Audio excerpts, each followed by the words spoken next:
Hello everyone, कैसे हैं आप सभी लोग। उम्मीद करता हूं आप लोग बढ़िया होंगे। स्वागत है आप सभी स्टूडेंट्स का ज्ञान सागर क्लासेस में। चलिए स्टूडेंट्स, आज का हम अपना जो मैराथन का सेशन है उसको स्टार्ट करते हैं।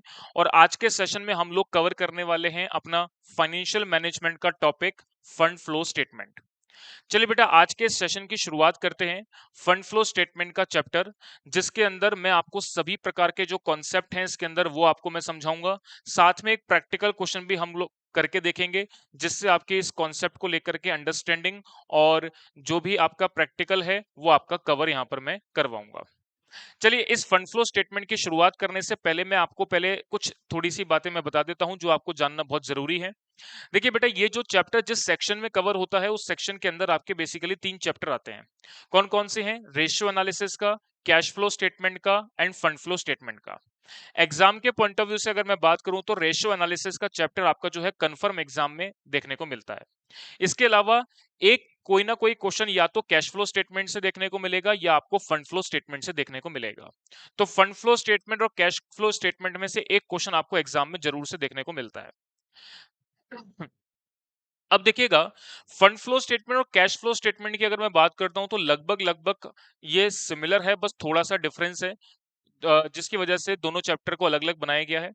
और इस डिफरेंस की मैं हालांकि अभी चैप्टर स्टार्ट करेंगे तो आपको समझ में आ जाएगा कि क्या डिफरेंस है, मैं बीच में जिक्र भी कर दूंगा। तो ये दोनों चैप्टर में अगर आप कोई एक चैप्टर पढ़ लेते हैं दूसरा आपके लिए आसान है, वो आप आसानी से कवर कर सकते हैं। चलिए, अब हम स्टार्ट करते हैं अपनी आज का मैराथन क्लास, जो कि फंड फ्लो स्टेटमेंट को लेकर के देखेंगे। देखिए बेटा, इस पर्टिकुलर चैप्टर के अंदर हमको क्या क्या पढ़ना है, पहले उसके बारे में एक छोटा सा डिस्कशन मैं आपके साथ कर लेता हूं। तो अगर आप स्क्रीन पर देख रहे हैं तो यहां पर एक तो मैं आपको सबसे पहले स्टार्ट करूंगा, बात करेंगे अपन फंड किसे कहते हैं, फ्लो का क्या मीनिंग है। दूसरा, फंड फ्लो स्टेटमेंट का पूरा क्या मीनिंग है, इसको क्यों बनाया जाता है। ठीक है। उसके बाद सेकेंडली हम बात करेंगे इसके प्रिपरेशन की, कि फंड फ्लो स्टेटमेंट बनाया कैसे जाता है और इसका ऑब्जेक्टिव क्या है, इसको बना करके हमको क्या मिलेगा। ठीक है, चलिए शुरुआत करते हैं, देखेगा। देखिए, ये चैप्टर आपका जो है फंड फ्लो स्टेटमेंट, सबसे पहले बात करते हैं फंड। फंड का क्या मीनिंग है? देखिए, फंड का मीनिंग है वर्किंग कैपिटल। वर्किंग कैपिटल मैंने अभी लास्ट मैराथन में कवर करी है, इसका सेशन भी आप लोग जाकर के देख सकते हैं। वर्किंग कैपिटल को कैलकुलेट कैसे किया जाता है? करंट असेट्स में से करंट लायबिलिटी माइनस करके। तो करंट असेट्स में से करंट लायबिलिटी माइनस करोगे तो उसको क्या बोला जाएगा? फंड। फंड फ्लो, फ्लो का मींस क्या है? चेंज। फ्लो का मतलब है मूवमेंट। मूवमेंट का मतलब कि वर्किंग कैपिटल का मूवमेंट आपके बिजनेस में प्रीवियस ईयर के कंपेयर में क्या रहा है, इसको पता करना। इसको पता करने के लिए बेटा जो हम स्टेटमेंट बनाते हैं उस स्टेटमेंट को हम बोलते हैं फंड फ्लो स्टेटमेंट। तो बड़ा सिंपल सा मीनिंग आपको क्या बताया मैंने, कि फंड का मतलब है वर्किंग कैपिटल, फ्लो का मीन्स है मूवमेंट ऑफ वर्किंग कैपिटल, और वर्किंग कैपिटल का मूवमेंट पता करने के लिए मींस कि प्रीवियस ईयर के कंपेयर में करंट ईयर के अंदर वर्किंग कैपिटल इंक्रीज हुई है या डिक्रीज हुई है। इस बात को पता करने के लिए जो भी हम स्टेटमेंट बनाते हैं उस स्टेटमेंट को फंड फ्लो स्टेटमेंट के नाम से बोला जाएगा। तो बेसिकली अगर आपको मैं बात करूं तो इन शॉर्ट, इन वर्ड्स के अंदर आपको मेरी बात क्लियर हो गई होगी। ये चैप्टर जो हम पढ़ने वाले हैं, ये चैप्टर जिसके अंदर आपको वर्किंग कैपिटल का मूवमेंट कैलकुलेट करना सीखना है, कि प्रीवियस ईयर और करंट ईयर में जो वर्किंग कैपिटल का चेंज है या तो वो इंक्रीज हुआ होगा या डिक्रीज हुआ होगा, इसकी कैलकुलेशन हमको बेसिकली इस चैप्टर में पढ़नी है। चलिए, अब आगे की बात करते हैं। देखिए, सबसे पहले तो आपने फंड फ्लो स्टेटमेंट का मीनिंग अब आपने समझ लिया। अब मैं आपको बात करता हूं सब मूवमेंट ऑफ वर्किंग कैपिटल का मतलब क्या है। वर्किंग कैपिटल का जो मूवमेंट है उसको मैं कुछ आपको एग्जाम्पल के थ्रू बात समझा रहा हूं, जहां से आपकी कॉन्सेप्ट बिल्डिंग होगी और अब बात आपको क्लियर होगी। ध्यान से मेरी बात को सुनिएगा। देखिएगा, मैं बात कर रहा हूं मूवमेंट ऑफ वर्किंग कैपिटल की, यानी कि चेंज इन वर्किंग कैपिटल की मैं बात कर रहा हूं। तो चेंज इन वर्किंग कैपिटल को समझने के लिए आपके सामने एक बहुत बढ़िया एक एग्जाम्पल से मैं बात एक्सप्लेन करूंगा, ध्यान से मेरी बात को सुनिएगा। देखिए बेटा, बैलेंस शीट के अंदर अगर मैं बात करूं तो एक साइड होती है लाइबिलिटी और एक साइड होती है आपकी असेट साइड। दोनों साइड्स को लेकर के अपन छोटा सा डिस्कशन करते हैं, ध्यान से मेरी बात को सुनेंगे। देखिए, मैंने बोला बेटा बैलेंस शीट में एक साइड तो होती है आपकी लाइबिलिटी साइड और एक साइड आपकी होती है असेट साइड।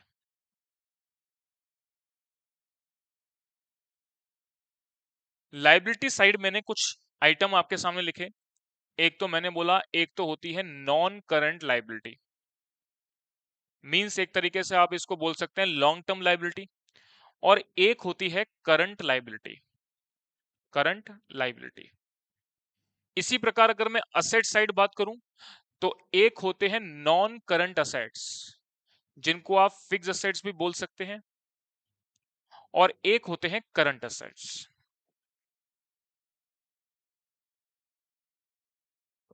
अब देखिए बेटा, वर्किंग कैपिटल में जो चेंज है वो कैसे ट्रांजैक्शंस होते हैं जिसकी वजह से आपको देखने को मिलता है, उसके बारे में मैं आपको एक्सप्लेनेशन दे रहा हूं।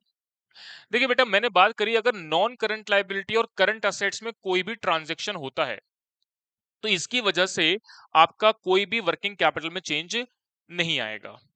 इसके अलावा अगर मैं बात करूं इसके अलावा अगर current assets and current liability में कोई भी मूवमेंट या कोई भी चेंज अगर आपको देखने को मिलता है तो इसकी वजह से आपका वर्किंग कैपिटल में कोई भी चेंज नहीं आएगा। एक सेकेंड होल्ड करेंगे। हेलो, हेलो, हाँ जी। चलिए बेटा देखेंगे। तो देखिए बेटा, मैंने अभी तक आपको क्या बात बताई कि नॉन करंट लायबिलिटी और नॉन करंट असेट्स में कोई भी प्रकार का चेंज होता है तो उसकी वजह से वर्किंग कैपिटल में कोई चेंज देखने को नहीं मिलेगा। इसी प्रकार से करंट लायबिलिटी करंट असेट्स में कोई भी ट्रांजैक्शन होगा तो उसकी वजह से भी वर्किंग कैपिटल पे कोई चेंज देखने को नहीं मिलेगा। लेकिन अगर आपके ट्रांजैक्शंस या तो नॉन करंट असेट्स और करंट लायबिलिटी के बीच में होते हैं, या मैंने बोला ट्रांजैक्शंस आपके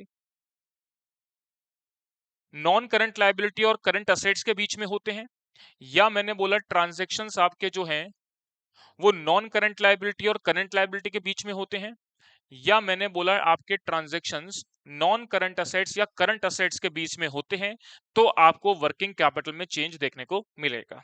तो बेटा मैंने आपको क्या बात बताई उसको बात को मैं एक्सप्लेन कर देता हूं। देखिए, मैंने जो ये एरो यूज किया है, ये एरो रिप्रेजेंट करता है no change in working capital, no change in working capital. और मैंने इस टाइप का जो भी एरो यूज किया है इसका मतलब है change in working capital, change in working capital. आप कहेंगे सर प्रॉपर समझ में नहीं आई हमको बात, इसको एक बार आप थोड़ा सा एग्जाम्पल के थ्रू एक्सप्लेन करिए ताकि हमारे को अंडरस्टैंडिंग हो। बिल्कुल बेटा, मैं एग्जाम्पल के थ्रू आपको सारी बातें समझाऊंगा।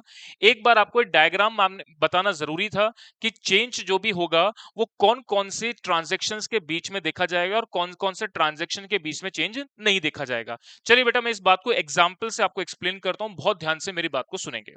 देखिएगा, जैसे मान लीजिए एक एग्जाम्पल बेटा मैंने लिया, जैसे कि मैंने बोला पेमेंट टू क्रेडिटर्स। मैं क्रेडिटर्स को मान लीजिए कुछ पेमेंट करता हूं। कितना पेमेंट करता हूं? सपोज दैट आप अगर इसको एग्जाम्पल से ले लें, 25,000 रुपए का आप क्रेडिटर्स को पेमेंट करते हैं, ठीक है। अब इस ट्रांजैक्शन का इंपैक्ट वर्किंग कैपिटल पे पड़ेगा या नहीं पड़ेगा, इसको चेक करते हैं। ध्यान से मेरी बात को सुनेगा। देखिए, अगर पेमेंट टू क्रेडिटर्स को अगर आप कर रहे हैं तो आप जनरल एंट्री क्या बनाएंगे? तो आप बोलेंगे सर क्रेडिटर हमारी लायबिलिटी होती है और लायबिलिटी खत्म करेंगे तो उसको डेबिट करेंगे। तो मैंने क्रेडिटर्स अकाउंट को क्या कर दिया? डेबिट कर दिया। और पेमेंट कैसे कर रहे हो? कैश से। तो मान लीजिए टू कैश अकाउंट आपने कितना कर दिया? 25,000 रुपए। मेरी बात आपको समझ में आनी चाहिए। अब मेरी बात को बड़े ध्यान से सुनना। देखो बेटा, अभी जो बिजनेस की एग्जिस्टिंग पोजीशन है उसके अंदर अगर मैं बात करूं, बिजनेस की जो एग्जिस्टिंग सिचुएशन है अगर मैं उसकी बात करूं तो उसमें आपके पास करंट असेट्स की इंफॉर्मेशन मान लीजिए अवेलेबल है 2 लाख रुपए। इसी प्रकार करंट लायबिलिटी की इंफॉर्मेशन अवेलेबल है 1 लाख रुपए, ठीक है। और अगर मैं आपसे वर्किंग कैपिटल पूछूं तो आप वर्किंग कैपिटल कैसे निकालेंगे? आपको बचपन से पढ़ते आ रहे हैं सर, करंट असेट्स में से करंट लायबिलिटी माइनस करेंगे तो वर्किंग कैपिटल आ जाएगी।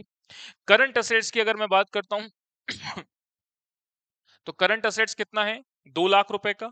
और करंट लायबिलिटी कितनी है? 1 लाख रुपए की। तो आपके पास वर्किंग कैपिटल कितनी आ रही है? बड़ा सिंपल सी बात मैंने बताई, 1 लाख रुपए की वर्किंग कैपिटल आ रही है। चलिए बेटा, मेरी बात आपको समझ में आ गई, कोई दिक्कत नहीं है, बिल्कुल आसान बात मैंने बोली है। अब आपके बिजनेस में एक ट्रांजेक्शन हुआ जिसके थ्रू आपने क्रेडिटर्स का पेमेंट किया। क्रेडिटर का पेमेंट करने से मुझे एक बात बताओ, आपका क्रेडिटर कम हो गया? क्रेडिटर कम हो गया मतलब आपकी करंट लायबिलिटी कम हो गई। करंट लायबिलिटी कितने से कम हो रही है? 25,000 से। अब देखिए मैं इसका चेंज बता रहा हूं कि इस ट्रांजैक्शन का इंपैक्ट चेंज आपको क्या देखने को मिलेगा वर्किंग कैपिटल के ऊपर। तो देखिए बेटा, करंट असेट्स में एक चेंज देखने को मिलेगा, एक करंट लायबिलिटी में चेंज देखने को मिलेगा। करंट असेट्स की या करंट लायबिलिटी की सबसे पहले बात करें तो 1,00,000 रुपए की करंट लायबिलिटी है, और अगर आप क्रेडिटर को पेमेंट बेटा 25,000 रुपए का कर देते हो, इसका मतलब आपकी करंट लायबिलिटी कितने से कम हो जाती है? 25,000 रुपए से। तो आपकी करंट लायबिलिटी कितनी आ जाएगी? 75,000। इसी प्रकार अगर मैं बात करूं करंट असेट्स की, तो करंट असेट्स आपको दे रखे हैं 2,00,000 रुपए के, और इसमें से 25,000 के कैश आपका चला गया, इसका मतलब करंट असेट्स आपके 25,000 से कम हो गए। तो करंट असेट्स मैंने 25,000 से कम कर दिए। तो आपका जो करंट असेट्स हो गया वो कितना हो जाएगा? 1,75,000 के करंट असेट्स हो जाएंगे। मेरी बात क्लियर होनी चाहिए बेटा, बहुत आसानी से समझ में आनी चाहिए। अब सवाल पैदा होता है कि सर वर्किंग कैपिटल निकालें। वर्किंग कैपिटल आप निकालेंगे करंट असेट्स में से करंट लायबिलिटी माइनस करके। करंट असेट्स आपको दे रखी है कितनी? 1,75,000, और करंट लायबिलिटी आपको दे रखी है 75,000। माइनस करने के बाद आपके पास वर्किंग कैपिटल बेटा कितनी आ जाएगी? 1,00,000 रुपीस की वर्किंग कैपिटल आ जाएगी। तो बेटा इस एग्जाम्पल से आप समझ सकते हैं कि यहां पर हमने जो चेंज करंट असेट्स में किया, वही चेंज हमने सिमिलर करंट लायबिलिटी में किया। इस वजह से हमारे वर्किंग कैपिटल पे कोई भी चेंज देखने को नहीं मिलेगा। दोनों ही जगह आपकी वर्किंग कैपिटल का अमाउंट आप देख सकते हैं क्या आ रहा है? सिमिलर आ रहा है। तो बेटा मैंने यहां पर जो आपको ये डायग्राम बताया, इस बात से अपने को कॉन्सेप्ट क्लियर होना चाहिए कि अगर कोई भी ट्रांजेक्शन की वजह से करंट असेट्स और करंट लायबिलिटी के अंदर बराबर का इंपैक्ट देखने को मिल रहा है, तो उसकी वजह से आपको वर्किंग कैपिटल में कोई भी चेंज देखने को नहीं मिलेगा।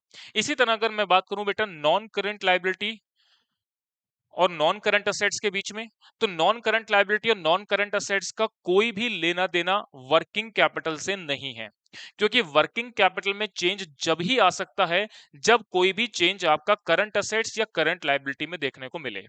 तो ये दोनों बिल्कुल सेपरेट आइटम है, इस वजह से भी वर्किंग कैपिटल पे कोई इंपैक्ट नहीं पड़ेगा। अब मैं आपको एक एग्जांपल बताता हूं जिससे वर्किंग कैपिटल में बेटा चेंज देखने को मिलेगा। चलिए बेटा उस एग्जांपल को समझते हैं, देखेंगे ध्यान से। एक और एग्जांपल मैं आपको यहां पर बताता हूं। देखिएगा, एक एग्जाम्पल मैं आपको और समझा रहा हूं, ध्यान से सुनना। जैसे मान लीजिए मैंने फिक्स असेट्स परचेज करी है बिजनेस के लिए, कोई भी मान लेते हैं। मान लीजिए मैंने फर्नीचर परचेज किया या कुछ भी आप बोल सकते हैं। तो मैंने मान लीजिए 30,000 रुपए का फिक्स असेट कोई परचेज किया है। तो एंट्री आप क्या पास करेंगे? तो आप बोलेंगे कि सर फिक्स असेट परचेज किया है तो असेट बढ़ रही है, असेट बढ़ रही है तो फिक्स अकाउंट असेट अकाउंट को हम डेबिट कर देंगे, और हमारे पास से सर कैश जा रहा है, कैश जा रहा है तो कैश को क्रेडिट कर देंगे। 30,000 रुपए की फिक्स असेट्स आ गई, 30,000 रुपए का कैश जो है वो चला गया। चलिए अब चेक करते हैं हमारे वर्किंग कैपिटल पे हमको क्या चेंज देखने को मिलेगा। तो अब मैं बात कर रहा हूं इसके इंपैक्ट की। सबसे पहले तो मैं बात कर लेता हूं हमारी एग्जिस्टिंग सिचुएशन बिजनेस की क्या है। सबसे पहले तो मैं बात कर लेता हूं एग्जिस्टिंग सिचुएशन की। तो बड़ा सिंपल सा मैंने बोला साहब, करंट असेट्स 2,00,000 के हैं, करंट लायबिलिटी 1,00,000 की है, और अगर आप वर्किंग कैपिटल निकालते हैं तो 2,00,000 में से बेटा 1,00,000 माइनस करोगे तो 1,00,000 रुपए की करंट असेट्स आ जाएंगी। कोई दिक्कत नहीं है। बिल्कुल समझ में आ गई बेटा आप लोगों को मेरी बात। अब आगे की बात सुनना देखो ध्यान से। तो ये तो मैंने एग्जिस्टिंग सिचुएशन बताई, अब इसका चेंज या इस ट्रांजैक्शन का इंपैक्ट क्या पड़ेगा या चेंज क्या आएगा वर्किंग कैपिटल पे, उसको समझते हैं। तो बेटा इस ट्रांजैक्शन की वजह से दो आइटम्स पे चेंज हमको देखने को मिलेगा। एक तो हमारी फिक्स एसेट्स पर, और एक हमारे को चेंज देखने को मिलेगा कैश पर। कैश किसका पार्ट होता है? करंट असेट्स का। और फिक्स एसेट किसका पार्ट है? नॉन करंट असेट्स का। तो करंट असेट्स मान लीजिए कितने की दे रखी है आपको? 2,00,000 रुपए की दे रखी है, और इसमें से आपने 30,000 रुपए का कैश का पेमेंट कर दिया, तो आपका करंट असेट्स कितने का रह गया? तो आप कहेंगे सर 1,70,000 रुपए का करंट असेट्स ले गया। अगर मैं बात करूं करंट लायबिलिटी की, तो करंट लायबिलिटी आपको दे रखी है 1,00,000 की। क्या इस ट्रांजैक्शन की वजह से कोई भी इंपैक्ट आपको करंट लायबिलिटी पे देखने को मिल रहा है? नहीं, क्योंकि यहां पर फिक्स असेट्स बढ़ रहे हैं, करंट लायबिलिटी का कोई लेना देना नहीं है। तो आपकी करंट लायबिलिटी बेटा कितनी हो गई? 1 लाख रुपए की हो गई। अब मेरा सवाल यह है कि आप वर्किंग कैपिटल निकाल दो। तो आप क्या करेंगे? करंट असेट्स में से करंट लायबिलिटी माइनस करेंगे। करंट असेट्स हो गई बेटा 1,70,000 की और करंट लायबिलिटी कितनी हो गई? 1 लाख रुपए की। तो इसका मतलब आपका वर्किंग कैपिटल कितना आ गया? अब 70,000 रुपए का वर्किंग कैपिटल आ गया। 70,000 रुपीज का वर्किंग कैपिटल आ गया। तो देख सकते हैं आप, पहले वर्किंग कैपिटल 1 लाख का था, अब 70,000 का हो गया। मतलब वर्किंग कैपिटल क्या हो गई? डिक्रीज हो गई। मेरी बात आप सभी स्टूडेंट्स को क्लियर होनी चाहिए। तो यहां पर आपका जो भी ट्रांजेक्शन हुआ बेटा वो किस में हुआ? एक तो आपका नॉन करंट असेट्स इंपैक्ट किया, एक करंट असेट्स इंपैक्ट किया। तो चलिए देख लेंगे। अगर आपका कोई भी ट्रांजेक्शंस अगर आपका कोई भी ट्रांजेक्शंस नॉन करंट असेट्स और करंट असेट्स के बीच में होता है, यानी कि इसका मतलब आपके वर्किंग कैपिटल में चेंज आपको देखने को मिलेगा। तो आप देख सकते हैं यहां पर आपका चेंज इन वर्किंग कैपिटल आपको देखने को मिल रहा है। और ये मैंने आपको बातें अंडरस्टैंड करवाई कि कौन कौन से बैलेंस शीट के आइटम्स में ट्रांजेक्शंस आपको देखने को मिलते हैं, जिसकी वजह से आपको वर्किंग कैपिटल में चेंज देखने को मिलेगा। मेरी बात होप सो आप सभी स्टूडेंट्स को क्लियर होगी। बात ये आती है कि सर एग्जाम में क्वेश्चंस कैसे बनेंगे? एग्जाम में कौन कौन से ट्रांजैक्शंस आएंगे, क्या हमको करना है, सारी बातें बेटा प्रॉपर एक्सप्लेन करूंगा। बहुत ध्यान से इस मैराथन सेशन को आप अटेंड करिएगा, सुनिएगा, सारी बातें आपके क्लियर होंगी। चलिए बेटा, अब बात करते हैं preparation of fund flow statement की, कि फंड फ्लो स्टेटमेंट बनाया कैसे जाता है, उसको बनाने का तरीका क्या है, इसके बारे में हम डिस्कशन करते हैं। ध्यान से मेरी बात को सुनिएगा, देखिएगा।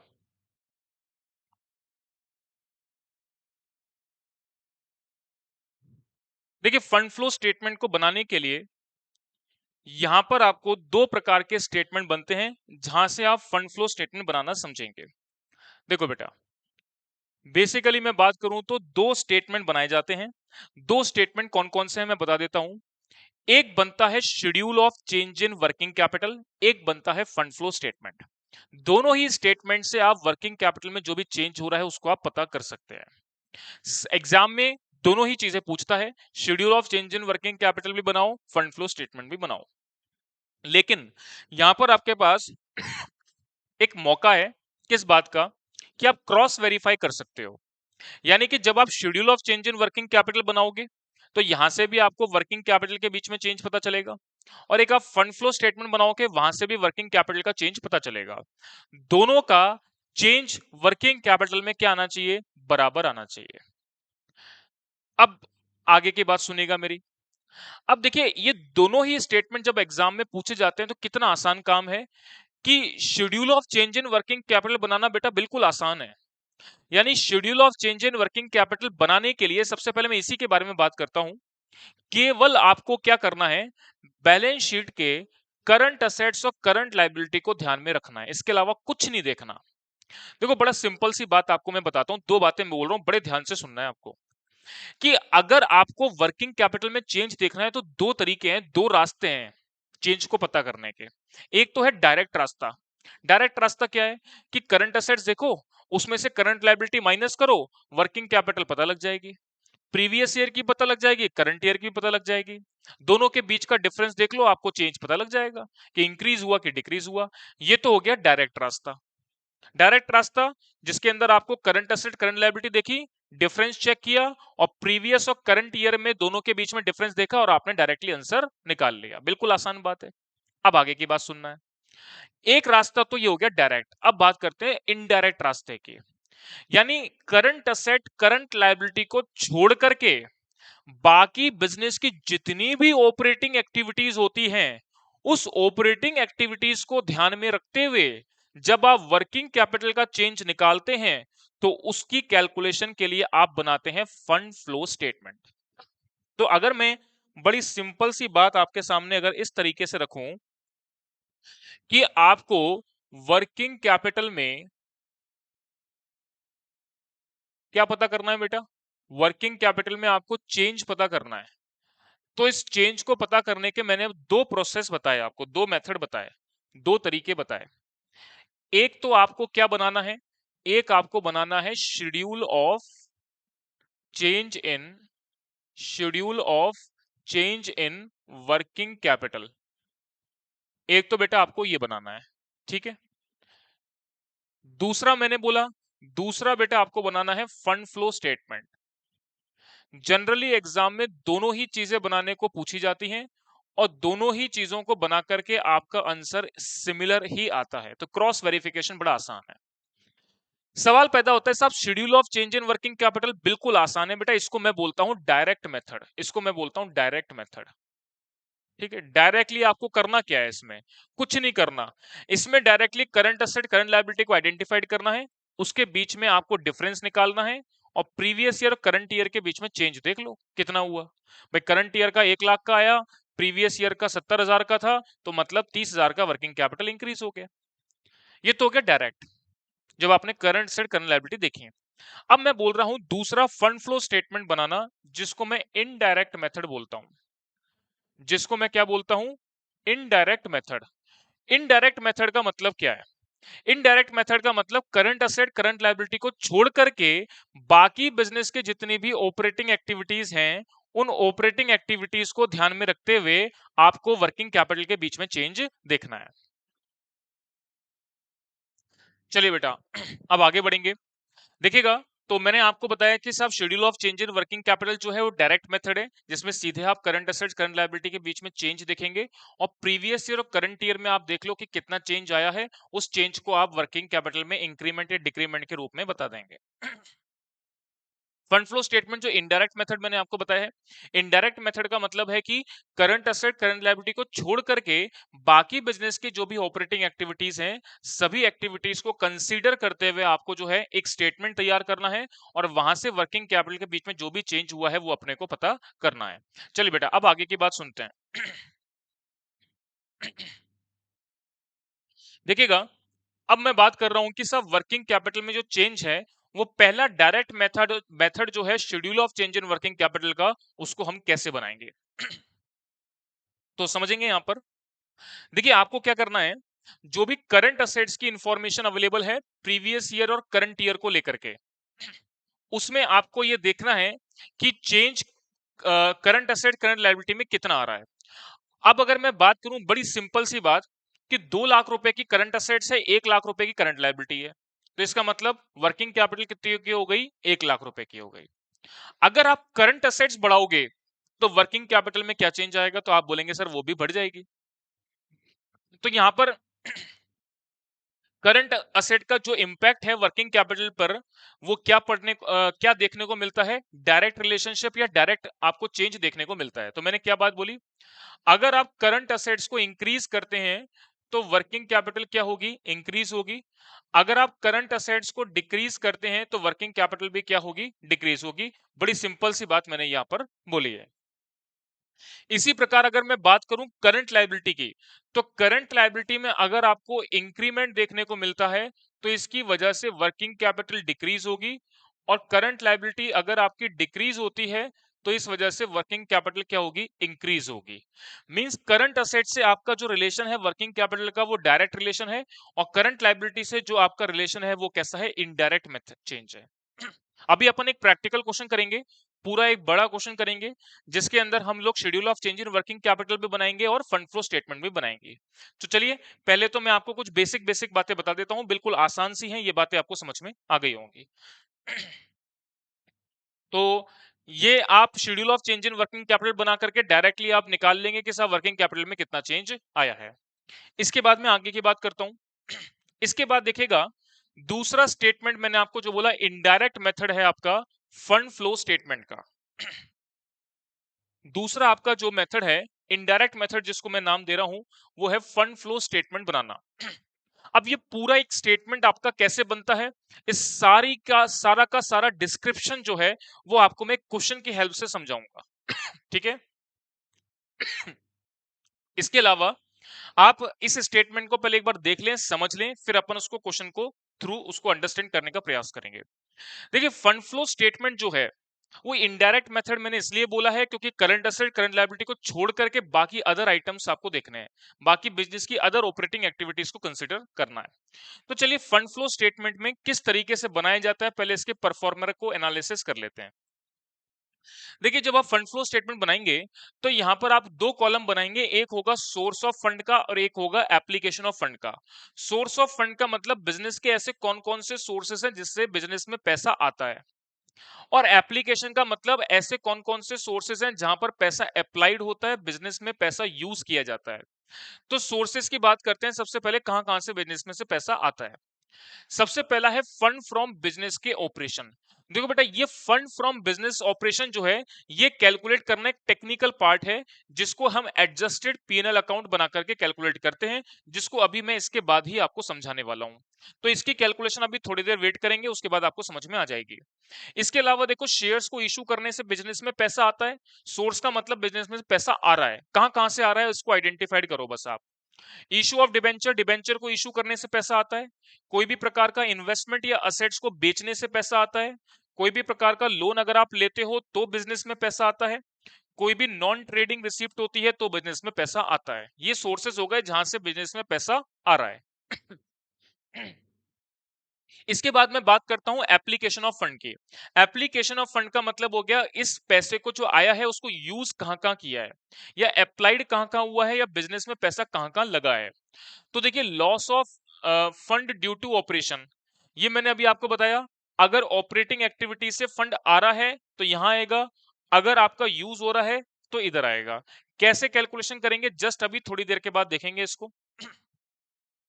अगला है redemption of preference shares. Preference shares का रिडम्पशन करना मतलब उसको पेमेंट करना, इसका मतलब पैसा आपका चला गया। इसी प्रकार redemption of debenture, purchase of investment, purchase of asset, मतलब ये वो सोर्सेज हैं जहां पर पैसा अप्लाइड हो रहा है, लग रहा है, जा रहा है बिजनेस में से। इसके अलावा पेमेंट ऑफ लोन, कोई भी प्रकार का टैक्स या डिविडेंड का पेमेंट हो, या कोई भी प्रकार का नॉन ट्रेडिंग पेमेंट हो, इसकी वजह से पैसा जाता है। अब आगे की बात सुनिएगा। देखिए, मान लीजिए मेरे पास पैसा आया ज्यादा, गया कम, तो मेरी वर्किंग कैपिटल क्या होगी, उसकी वजह से इंक्रीज हो जाएगी। जैसे मान लीजिए मैंने बोला बिजनेस में ड्यूरिंग द ईयर 10 लाख का पैसा आया, तो यह हो गया सोर्स ऑफ फंड, 10 लाख आया। एप्लीकेशन ऑफ फंड का मतलब पैसा लगा कितना, मान लीजिए 8 लाख रुपए का लगा, तो इसका मतलब 2 लाख का फंड बच गया, और 2 लाख का फंड जो बच गया उसकी वजह से वर्किंग कैपिटल क्या होगी, इंक्रीज हो जाएगी।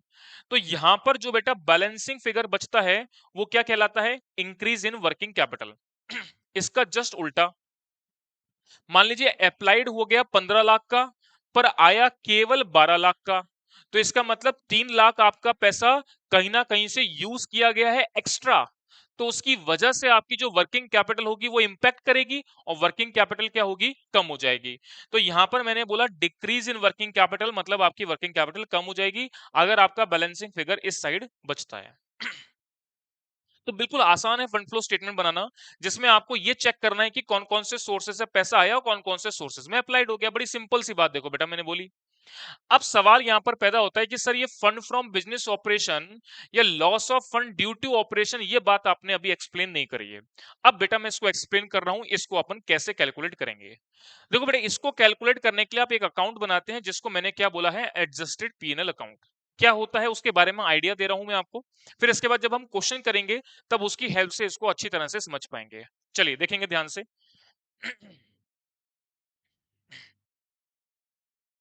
चलिए देखेंगे अब एडजस्टेड पीएनएल अकाउंट कैसे बनता है, देखेंगे। देखिए, एडजस्टेड पीएनएल अकाउंट जो है वो बेसिकली बिजनेस के ऑपरेटिंग एक्टिविटी से क्या पैसा आया है उसको अपन को कैलकुलेट करना है। अब बहुत ध्यान से बेटा मेरी बात को सुनना। देखिए बेटा, जब आप फाइनल अकाउंट बनाते हैं तो क्या बनाते हैं, सबसे पहले ट्रेडिंग अकाउंट बनाते हैं। ट्रेडिंग अकाउंट बना करके आप क्या बनाते हैं, प्रॉफिट एंड लॉस अकाउंट बनाते हैं। प्रॉफिट एंड लॉस अकाउंट में डेबिट साइड आप सारे खर्चे डालते हैं, क्रेडिट साइड सारी इनकम डालते हैं। जब भी बेटा आप ट्रेडिंग पीएनएल अकाउंट बनाएंगे तो पीएनएल अकाउंट में सभी प्रकार के ऑपरेटिंग और नॉन ऑपरेटिंग खर्चों को शामिल करते हैं, और क्रेडिट साइड सारी ऑपरेटिंग और नॉन ऑपरेटिंग इनकम को शामिल करते हैं। मेरी बात समझ में आ रही है। ऑपरेटिंग नॉन ऑपरेटिंग इनकम आती है और ऑपरेटिंग नॉन ऑपरेटिंग खर्चे आते हैं। मुझे करना क्या है, मुझे बेटा बिजनेस के ऑपरेशन से कितना फंड जनरेट हुआ इसको कैलकुलेट करना है। अब बिजनेस के ऑपरेशन से कितना फंड जनरेट हुआ इसको अगर कैलकुलेट करना है तो उस प्रॉफिट एंड लॉस अकाउंट को मुझे थोड़ा सा रिकैलकुलेट करना पड़ेगा। उसको रिकैलकुलेट करने को ही हम क्या बोलते हैं, एडजस्टेड पीएनएल अकाउंट बोलते हैं। मेरी बात समझ में आ गई। रिकैलकुलेट कैसे करना है, उस पीएनएल अकाउंट में से बेटा जितने भी नॉन ऑपरेटिंग खर्चे और नॉन ऑपरेटिंग इनकम है उनको हटा दो। क्या बोला मैंने? उस पीएनएल अकाउंट में से जितने भी नॉन ऑपरेटिंग खर्चे हैं, नॉन ऑपरेटिंग इनकम है, उसको हटा दो। अगर आप ये काम कर दोगे तो बिजनेस के ऑपरेटिंग एक्टिविटी से कितना फंड जनरेट हुआ वो हमारे को कैलकुलेट होकर के मिल जाएगा। तो यहां पर आपको सिर्फ एडजस्टमेंट किसका करना है? नॉन ऑपरेटिंग आइटम्स का करना है। ठीक है, चलिए मेरी बात को ध्यान से सुनना बेटा। देखिएगा, सबसे पहले तो आपको देखना है कि लास्ट ईयर के और करंट ईयर के कंपेयर में हमारा प्रॉफिट कितना है। मतलब क्या होता है कि हमारे पास बैलेंस शीट में जो प्रॉफिट एंड लॉस अकाउंट का बैलेंस दिया होता है वो लास्ट ईयर का और करंट ईयर का दे रखा होता है। तो दोनों के बीच का डिफरेंस हम चेक करते हैं कि during the year current year हमने टोटल प्रॉफिट कितना कमाया। तो कैसे निकालते हो? लास्ट ईयर का प्रॉफिट ओपनिंग बैलेंस है, करंट ईयर का प्रॉफिट क्लोजिंग बैलेंस है, इसके बीच का जो बेटा डिफरेंस है वो आपका करंट ईयर का प्रॉफिट कहलाता है। ठीक है, अब इस करंट ईयर के प्रॉफिट में से नॉन ऑपरेटिंग खर्चे और नॉन ऑपरेटिंग इनकम को बाहर फेंकना है। कैसे फेंकना है समझना। नॉन ऑपरेटिंग एक्टिविटी, केवल नॉन ऑपरेटिंग एक्टिविटी के सभी प्रकार के खर्चों को यहां पर आपको हटाना है। इसी प्रकार के बिजनेस की नॉन ऑपरेटिंग इनकम जो है उनको यहां से हटाना है। बस सिंपल सा काम इतना करना है। अब आपके मन में सवाल आएगा, सर ऑपरेटिंग और नॉन ऑपरेटिंग में भी कुछ फर्क होता होगा, वो भी एक बार आप एक्सप्लेन कर दो। मैं उम्मीद करता हूं आपको पता होनी चाहिए, फिर भी मैं आपको एक बार बताता हूं, ध्यान से सुनेंगे। देखो, जैसे मान लीजिए ऑपरेटिंग नॉन ऑपरेटिंग का फर्क क्या है उसको एक बार ऐसे समझना। जैसे मान लीजिए किसी बिजनेस का फर्नीचर बना करके उसको बेचने का काम है, ठीक है, या कुर्सियां बनाता है या टेबलें चेयर बनाता है, ये उसका काम है। तो जो भी टेबल कुर्सी बना करके वो बेच रहा है, उसके लिए कोई भी प्रकार का खर्चा कर रहा है, मान लीजिए उसके लिए वो रॉ मटेरियल परचेज कर रहा है, उसके लिए लेबर हायर कर रहा है, उसका इलेक्ट्रिसिटी बिल का पेमेंट कर रहा है प्रीमाइसेस को लेकर के, या ऐसा कोई भी खर्चा जिसको वो ना करे तो उसका बिजनेस का ऑपरेशन रन नहीं होगा। मतलब बिजनेस उसका वहीं पे थम जाएगा, रुक जाएगा। तो ऐसे सारे खर्चे जो बिजनेस को रन करने के लिए जरूरी हैं, वो सभी प्रकार के खर्चे आपके ऑपरेटिंग एक्सपेंसेस कहलाते हैं। मेरी बात समझ में आ रही है? अब मैं आपको नॉन ऑपरेटिंग एक्सपेंसेस से डिफरेंशिएट करता हूं, इसको बड़ी आसानी से समझ में आ जाएगा। जैसे मान लीजिए बेटा वो फर्नीचर बनाने वाले का जो बिजनेस है, वो फर्नीचर वो बिजनेसमैन ने उस फर्नीचर के बिजनेस से मान लीजिए 10 लाख का फंड जनरेट किया, और उस 10 लाख के फंड को उसने शेयर मार्केट में जमा कर दिया या शेयर मार्केट में इन्वेस्ट कर दिया, और वहां से वो डिविडेंड की इनकम कमा रहा है। तो बेटा ये इनकम कैसी कहलाएगी? ये नॉन ऑपरेटिंग इनकम कहलाएगी। मेरी बात समझ में आ रही है? कितनी आसान बात बोली। मतलब अगर ये इनकम हो या ना हो, उससे बिजनेस सफर नहीं करेगा, बिजनेस को कोई फर्क नहीं पड़ेगा। बिजनेस की ऑपरेटिंग इनकम किसे बोलोगे? जिस फर्नीचर को कस्टमर को बेच करके पैसा आता है वो बिजनेस की ऑपरेटिंग इनकम कहलाती है। लेकिन बिजनेस के सरप्लस फंड को अगर आप शेयर मार्केट में इन्वेस्ट करके डिविडेंड की इनकम कमा रहे हो तो वो आपकी नॉन ऑपरेटिंग इनकम हो जाएगी। बड़ी सिंपल सी बात बोली। इसके अलावा और भी बहुत सारी हो सकती हैं। बैंक में जमा कर दिया, इंटरेस्ट की इनकम कमा रहे हो, नॉन ऑपरेटिंग इनकम हो गई। खर्चों की बात करते हैं, मान लीजिए कोई असेट आपने इंस्टॉल कर रखी है, उस पर डेप्रिसिएशन चार्ज कर रहे हो। डेप्रिसिएशन चार्ज करो या ना करो, बिजनेस के ऑपरेशन पे कोई फर्क नहीं पड़ेगा, तो वो आपका नॉन ऑपरेटिंग एक्सपेंस हो गया। इसके अलावा अगर मैं बात करूं, कोई भी आप फिक्टिशियस असेट्स को राइट ऑफ कर रहे हो, गुडविल को राइट ऑफ कर रहे हो, प्रीलिमिनरी एक्सपेंसेस को राइट ऑफ कर रहे हो, क्या इसकी वजह से आपका ऑपरेशन रुकेगा क्या? क्या मैं अगर इसको ऐसे बोलूं कि प्रीलिमिनरी एक्सपेंसेस को राइट ऑफ नहीं किया तो आपकी बिजनेस की एक्टिविटी सफर कर जाएगी, फर्नीचर बिकना बंद हो जाएगा? पॉसिबल ही नहीं है। तो ये क्या है? बिजनेस के नॉन ऑपरेटिंग खर्चे हैं। लेकिन अगर आपने प्रीमाइसेस का इलेक्ट्रिसिटी बिल पेमेंट नहीं किया, आपने प्रीमाइसेस जिसमें आपका फर्नीचर का बिजनेस चल रहा है उसका रेंट का पेमेंट नहीं किया, तो आपका बिजनेस का ऑपरेशन बेटा थम जाएगा, रुक जाएगा। तो ये आपके जो है वो ऑपरेटिंग खर्चे होते हैं। इसी प्रकार से मान लीजिए मैंने बोला कोई पैसा आपने रिजर्व में ट्रांसफर किया, कोई भी प्रकार का डिविडेंड पेमेंट किया, या कोई भी बिजनेस की असेट को बेचने से कोई भी प्रकार का लॉस हो गया, loss on sale of asset, तो ये भी नॉन ऑपरेटिंग एक्टिविटी का पार्ट है। बड़ी सिंपल सी खुले दिमाग से आपको सिर्फ इतनी सी बात समझनी है कि बिजनेस ऐसे खर्चे जिसकी वजह से बिजनेस की ऑपरेटिंग एक्टिविटी अगर सफर होती है, रुक जाती है, तो वो आपका ऑपरेटिंग खर्चा है। अदरवाइज बाकी सारे आपके नॉन ऑपरेटिंग खर्चे कहलाते हैं। तो यहां पर सभी प्रकार के नॉन ऑपरेटिंग खर्चे और इनकम का एडजस्टमेंट करते हैं, और आपके पास बैलेंसिंग फिगर से निकलता है फंड फ्रॉम ऑपरेशन कितना हुआ, और अगर मान लीजिए बैलेंस आपका यहां बचता है तो आपको बोलेंगे फंड यूज्ड इन ऑपरेशन, मतलब उस ऑपरेशन में लग गया। अकॉर्डिंगली आपको जो भी फंड फ्रॉम ऑपरेशन और फंड यूज्ड इन ऑपरेशन का इंफॉर्मेशन आएगा उसको आपको यहां शो करना है, फंड फ्लो स्टेटमेंट में यहां पर शो करना है। चलिए, होप सो मेरी बात आप लोगों को क्लियर हो गई होगी। अब बेटा बहुत सारे क्या होते हैं इस चैप्टर के अंदर, जब हम क्वेश्चन करते हैं तो बहुत सारे एडजस्टमेंट आते हैं। उन एडजस्टमेंट को लेकर के हमको कई सारे वर्किंग नोट बनाने पड़ते हैं। हालांकि अपन एक क्वेश्चन करते हैं जिसमें कोशिश करेंगे काफी सारे एडजस्टमेंट को देखने की, और बाकी कुछ एडजस्टमेंट मैं आपको ओरली समझा दूंगा तो बात आपको क्लियर हो जाएगी। चलिए साहब, अब हम कुछ एक प्रैक्टिकल क्वेश्चन करना स्टार्ट करते हैं जहां से हम इन सारी बातों को समझेंगे, तो बहुत ध्यान से मेरी बात को सुनेगा। चलिए, अब मैं आ रहा हूं आपके कुछ प्रैक्टिकल क्वेश्चन के ऊपर, देखिएगा। तो जो भी बातें बेटा मैंने अब तक बताई, मैं फास्ट 2 से 3 मिनट में इसका एक रिकैप कर देता हूं, ताकि आप इस बात को समझ लें जो भी बात मैंने अभी तक पढ़ाई है। उसके बाद अपन आगे कंटिन्यू करेंगे। देखिए बेटा, फंड फ्लो स्टेटमेंट में जो भी बातें मैंने बताई फास्ट उसको देख लें, क्या क्या बातें हमने देखी हैं। फंड फ्लो स्टेटमेंट में फंड का मीनिंग मैंने बताया वर्किंग कैपिटल। वर्किंग कैपिटल का मूवमेंट बिजनेस में कैसा है, मींस प्रीवियस ईयर के कंपेयर में वो इंक्रीज हो रहा है या डिक्रीज हो रहा है, इस बात को पता करने के लिए जो भी हम स्टेटमेंट बनाते हैं उसे फंड फ्लो स्टेटमेंट बोलते हैं। अब फंड फ्लो स्टेटमेंट को बनाने के लिए हमको जो है दो प्रकार के स्टेटमेंट बनाने पड़ते हैं। एक है schedule of change in working capital, दूसरा है fund flow statement. Schedule of change in working capital direct method है, जिसमें आपको बिजनेस की करंट असेट्स और करंट लायबिलिटी को देखना है केवल, और उसके बीच में आपको डिफरेंस चेक करना है। तो करंट असेट्स में से करंट लायबिलिटी माइनस करोगे तो वर्किंग कैपिटल आ जाएगा। प्रीवियस ईयर की वर्किंग कैपिटल निकालो, करंट ईयर की निकालो, दोनों के बीच में चेंज देखो, अपने आप डायरेक्टली आइडेंटिफाइड हो जाएगा। दूसरा है आपका इनडायरेक्ट मेथड, जिसके थ्रू आपको फंड फ्लो स्टेटमेंट बना करके निकलेगा। अब इसमें करना क्या है, इसमें करंट असेट्स करंट लायबिलिटी को छोड़ करके बाकी जितनी भी बिजनेस की ऑपरेटिंग एक्टिविटी हैं सभी को ध्यान में रखते हुए आपको फंड फ्लो स्टेटमेंट बनाना है, ठीक है। तो अब इसको फंड फ्लो स्टेटमेंट को बनाने के लिए आपका ये स्टेटमेंट का मैंने परफॉर्मा क्या बताया कि पहले तो आपको देखना है सोर्स ऑफ फंड के कहां कहां से बिजनेस में पैसा आया, फिर देखना है एप्लीकेशन ऑफ फंड कहां कहां में बिजनेस में पैसा गया। बात क्लियर है मेरी। दूसरी बात, इसमें फंड फ्रॉम ऑपरेशन की कैलकुलेशन बनती है। फंड फ्रॉम ऑपरेशन का मतलब, इसके लिए मैंने बताया आपको एक एडजस्टेड पीएनएल अकाउंट बनाते हैं। जनरली हम जो पीएनएल बनाते हैं उसमें नॉन ऑपरेटिंग और ऑपरेटिंग सभी खर्चे और नॉन ऑपरेटिंग और ऑपरेटिंग सभी इनकम शामिल होती हैं।